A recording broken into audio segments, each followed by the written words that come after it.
They told us it would end the war by Christmas. One bridge too far, they said later. But from where I stood, it was about 8 bridges too many, and a plan built on wishes instead of intelligence.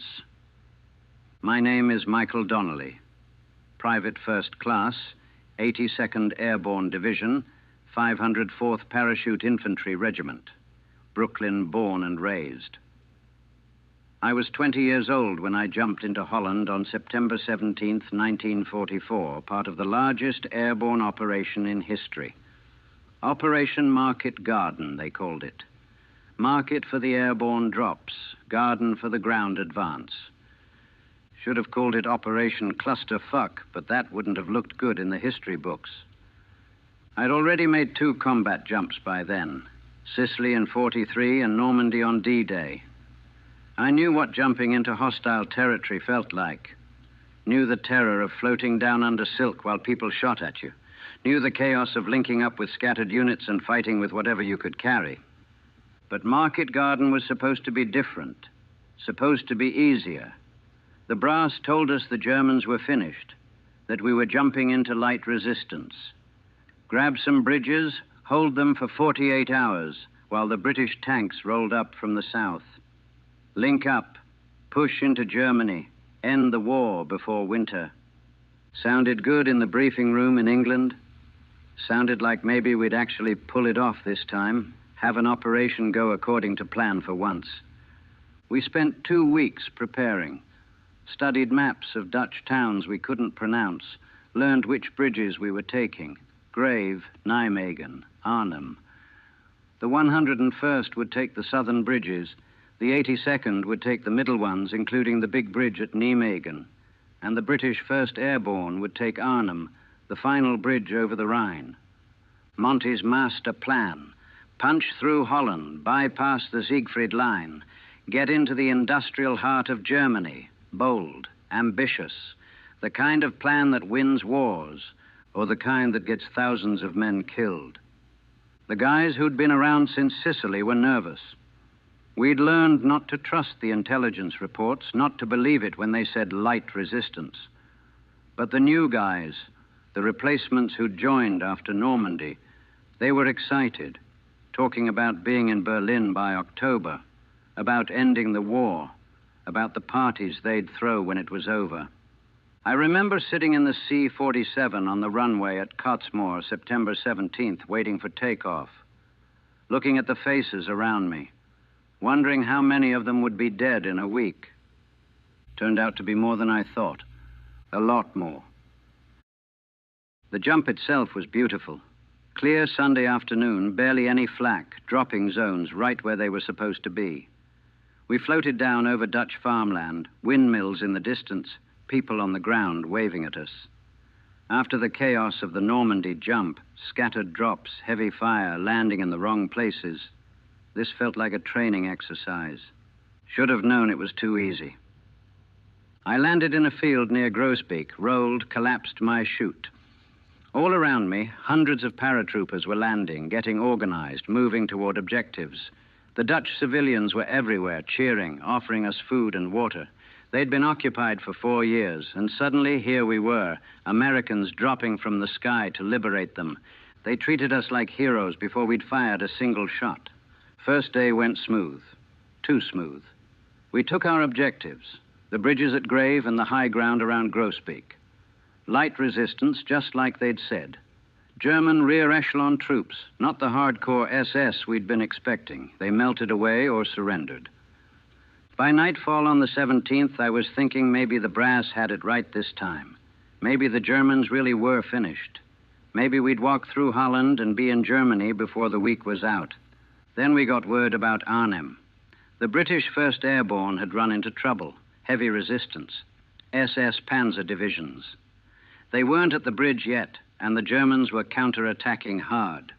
SS Panzers in Holland, where there weren't supposed to be any tanks at all. The ground column, 303 Corps, British tanks and infantry, they were supposed to reach us by nightfall on the first day. Roll up that single highway from Belgium, link up with each airborne division in sequence, 60 miles in 48 hours. Simple. except they didn't show up on the first day or the second day. They were getting chewed up on that highway, one narrow road through marshy terrain, Germans hitting them from both sides.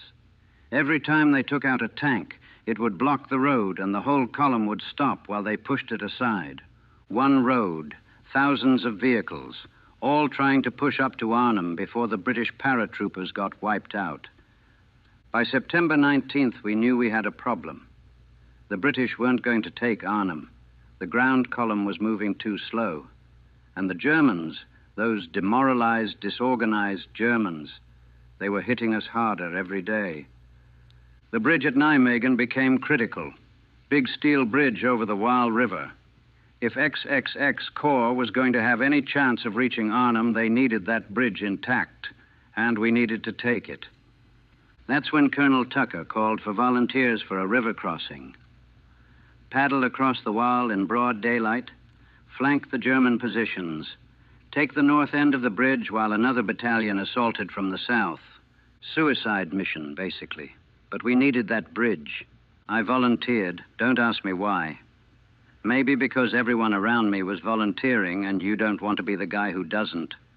Maybe because after 2 years of combat, you stop thinking about survival and just do what needs doing. Either way, September 20th, 1944, I found myself climbing into a canvas boat to paddle across a river while Germans shot at us.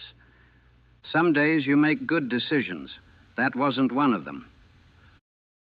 The river crossing at Nijmegen is what hell looks like in daylight. They gave us these flimsy canvas boats, assault boats they called them, but they were basically glorified rafts. Each boat held about 13 men. We had 26 boats total, 350 men to cross 400 yards of open water with German machine guns, mortars, and anti-aircraft guns pointing right at us. We launched at 3 in the afternoon, September 20th. British tanks on the south shore provided covering fire, smoke shells creating a screen. Wasn't enough. Could never be enough. The moment we pushed off from shore, the Germans opened up. Machine gun fire from the north bank, mortars dropping into the river, 20-millimeter anti-aircraft guns firing horizontally across the water. The boats had no armor, no protection, just canvas stretched over a wood frame. The guy next to me in the boat, Corporal Jimmy Hayes from Philadelphia, he took a round through the throat before we'd paddled 20 yards. Blood everywhere.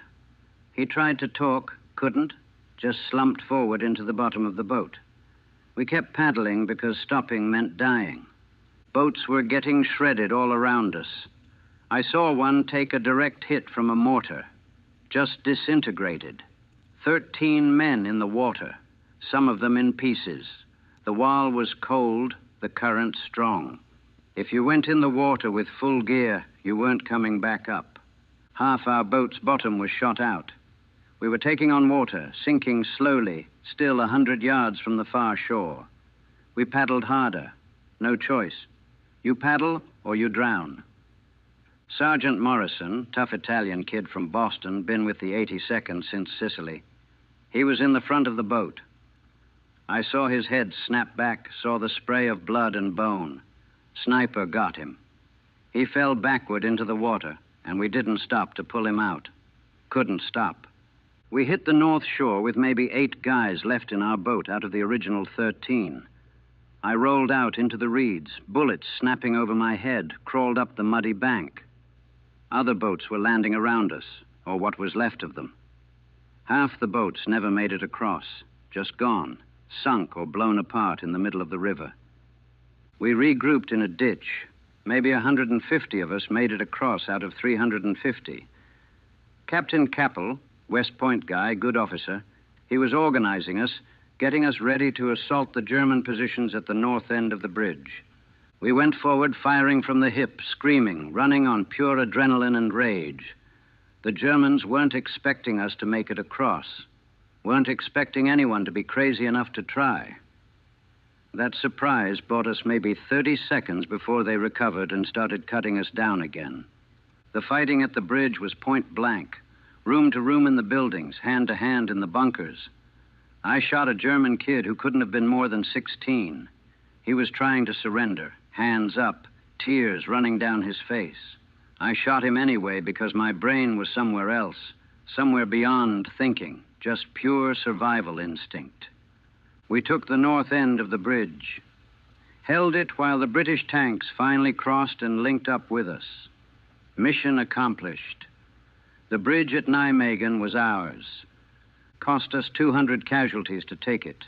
200 men killed or wounded in one afternoon. And for what? So the British tanks could sit there for another day because the road ahead was blocked. So they could creep toward Arnhem too late to save the British paratroopers who were already being slaughtered. We took the bridge, held the bridge, bled for the bridge, and it didn't matter. Arnhem fell anyway. The British 1st Airborne got cut to pieces. Operation Market Garden failed. We won the battle and lost the war, or maybe we lost both. The days after Nijmegen blurred together. We held our positions while XXX Corps tried to push the last few miles to Arnhem. Tried and failed. The Germans had the road cut, and every attempt to break through got chewed up. The Dutch civilians watched us, hope dying in their eyes. They'd celebrated when we arrived. Given us food, told us about the occupation, looked at us like we were saviors. Now they were watching us bog down, watching the German counterattacks get stronger, realizing that liberation might not be permanent. Some of them got caught in the crossfire. Old man in Nijmegen got hit by artillery, killed in his own garden. Woman and her daughter trying to flee the fighting, cut down by machine gun fire. Nobody's fault. Everyone's fault. Just what happens when you fight in towns where people live. We got word on September 25th that the British were evacuating Arnhem. What was left of the 1st Airborne was pulling back across the Rhine. Out of 10,000 men who'd jumped or glided into Arnhem, maybe 2,000 made it out. The rest were dead or captured. The operation was over. We'd failed, and they tried to spin it as a partial success. We'd taken most of the bridges, liberated part of Holland, tied down German divisions. But everyone who'd been there knew the truth. We'd gone a bridge too far and paid for it with thousands of lives. The 82nd stayed in Holland for another 2 months, holding defensive positions, patrolling, getting hit by German counterattacks. The weather turned cold and wet. The glory of the airborne assault faded into the grinding misery of static warfare. I made friends with a Dutch family in Groesbeek, the Van Horens. Father, mother, 3 kids. They'd invite me in for dinner when I was off duty, share what little food they had. The father, Jan, spoke decent English. He'd ask about America, about New York, about what life was like before the war. I couldn't tell him, couldn't remember clearly anymore. The war had become everything. Life before, it felt like a dream I'd once had. November came. We got pulled back to France for rest and refitting. New replacements arrived to fill the gaps in the companies. Kids who hadn't been at Nijmegen, who didn't know what it cost to take that bridge. They were excited, eager, talking about the next jump. The veterans didn't talk much. We'd seen where eagerness got you. Floating face down in the Waal River, or buried in a Dutch cemetery, or broken and bleeding in some field hospital. We'd jumped into Holland thinking we'd end the war by Christmas. It was November, and the war was nowhere near over. The Germans were still fighting, still had plenty of fight left in them. All we'd accomplished was proving that even the best plan falls apart when it meets reality. Market Garden taught me that victory and defeat aren't always clear. We took our objectives, did our jobs, followed orders, and still failed. Sometimes doing everything right isn't enough. Sometimes brave men die for nothing. December 16th, 1944. We were in a rest area near Reims, France, supposedly taking it easy, getting ready for Christmas. The war had settled into a stalemate. We figured we'd sit out the winter, maybe jump again in the spring when the weather cleared. Then the Germans attacked in the Ardennes. Bulge, they called it later.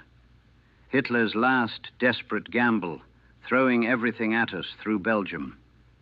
They pulled the 82nd out of reserve and trucked us north. No time to plan, no time to prepare. Just grab your gear and go. We ended up in Belgium, fighting in snow and cold, trying to stop the German advance. After Holland, after Nijmegen, after thinking we'd get a break, being thrown right back into it broke something in a lot of us. I remember Christmas Eve, 1944. We were dug in near a town I can't even remember the name of. Freezing cold, snow falling, Germans probing our lines. No holiday ceasefire, no peace on earth. Just more fighting, more dying, more of the same endless war. Private Danny Martinez, kid from New Mexico, jumped into Normandy with me, survived Sicily, survived Holland. He just stopped during a patrol that night. Sat down in the snow and wouldn't move. Said he was done. Said he couldn't do it anymore. Sergeant pulled him up, got him moving again. But Martinez's eyes were empty. He'd hit whatever limit the human mind has for this kind of thing, and there was nothing left. He was killed 2 days later. Walked into German fire deliberately, I think. Maybe he was trying to be brave. Maybe he just wanted it to be over. I understood. God help me, I understood completely. I'd been in combat for over a year by then. Sicily in July 43, Normandy in June 44, Holland in September, now Belgium in December. How much is a human being supposed to take? How many times can you jump out of a plane into people trying to kill you? How many friends can you watch die before you stop feeling it? The bulge lasted into January 1945. We pushed the Germans back, stabilized the line, won another victory that didn't feel like victory. Just felt like more death in the snow. By the time it was over, I'd stopped thinking about survival, stopped making plans for after the war. You can't think about the future when you're not sure you'll have one. You just exist, day to day, hour to hour, doing what you're told until either the war ends or you do. We jumped one more time, across the Rhine in March 1945, Operation Varsity. Last airborne operation of the war in Europe. I jumped, landed, fought, survived. Mechanical, emotionless. Just going through the motions because that's what paratroopers do. The war in Europe ended May 8th, 1945.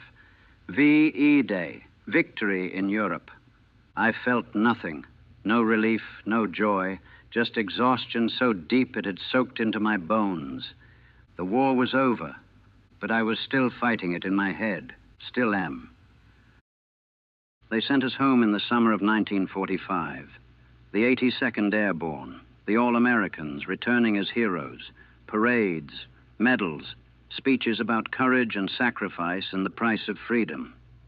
I stood in formation at the parade in New York, thousands of people cheering, and I thought about Nijmegen, about the canvas boats and the Vaal River and the boys who didn't make it across, about Corporal Hayes bleeding out in the bottom of the boat, about Sergeant Morrison's head snapping back, about Danny Martinez walking into German fire on Christmas.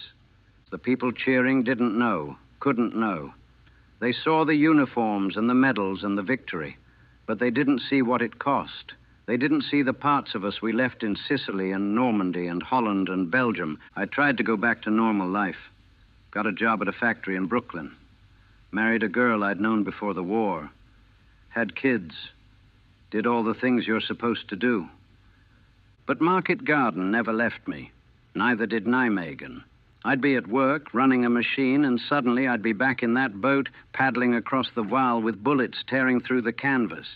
I'd be eating dinner with my family, and I'd taste the Vaal water in my mouth, see Jimmy Hayes clutching his throat. The nightmares were the worst. I'd be in the plane again, about to jump, but when I jumped, there was no chute. Just falling forever toward Dutch farmland while Germans shot at me from the ground. Or I'd be crossing the river again. But this time, the boat was full of all the dead guys, Hayes and Morrison and Martinez and all the others, and they'd be looking at me, asking why I survived when they didn't. I started drinking in the late 40s, not because I wanted to, but because it was the only way to quiet the voices in my head. the only way to sleep without the nightmares. My wife threatened to leave a few times. I'd straighten up for a while, then slide back. The VA gave me a diagnosis eventually. Battle fatigue, they called it then. Shell shock, combat exhaustion. Different names for the same thing. Your mind breaking under the weight of what you've seen and done. They had groups for veterans, guys sitting in a circle talking about their experiences. I went a few times, heard stories from guys who'd been in the Pacific, guys who'd fought in the hedgerows, guys who'd been at Bastogne. Different battles, same damage. Nobody talked about Market Garden much. It wasn't Normandy or the Bulge. It was this forgotten operation in Holland that most people didn't even know about. A bridge too far, a failed plan, thousands of casualties for nothing. But I remember. Every day I remember. I'm 60 years old now. Market Garden was 40 years ago. My kids are grown. My wife stayed with me, God knows why. I've been sober for 10 years, though some days are harder than others. The 82nd Airborne has reunions sometimes. I went to one in the 70s, saw some of the guys who'd been at Nijmegen. We sat around, told stories, laughed about things that weren't funny at the time and still aren't. But we didn't talk about the river crossing. None of us wanted to go back there, even in conversation. The Dutch remember us. I've heard there are monuments in Nijmegen, in Groesbeek. The families who sheltered us, who watched us fight and die in their streets, they remember.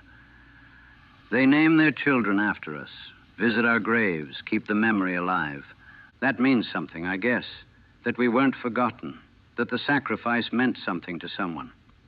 But it doesn't bring back the boys who died in the Waal, doesn't make Market Garden a success, doesn't change the fact that we jumped into Holland thinking we'd end the war, and instead we just added more names to the casualty lists. They told us it would end the war by Christmas. They were wrong. The war ended, eventually. May 1945.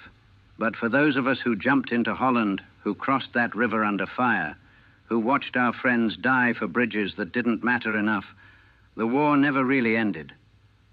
I'm still crossing that river, still in that canvas boat with bullets tearing through it, still watching Hayes clutch his throat, still paddling toward a shore I'll never reach. Market Garden was supposed to be the operation that shortened the war. Instead, it became another reminder that war doesn't get shortened by bold plans and optimistic thinking. War gets shortened by grinding, brutal combat that destroys everyone who fights it. We were paratroopers, elite, all Americans, the best. And they sent us into Holland with a plan that was doomed from the start, and we followed orders because that's what soldiers do.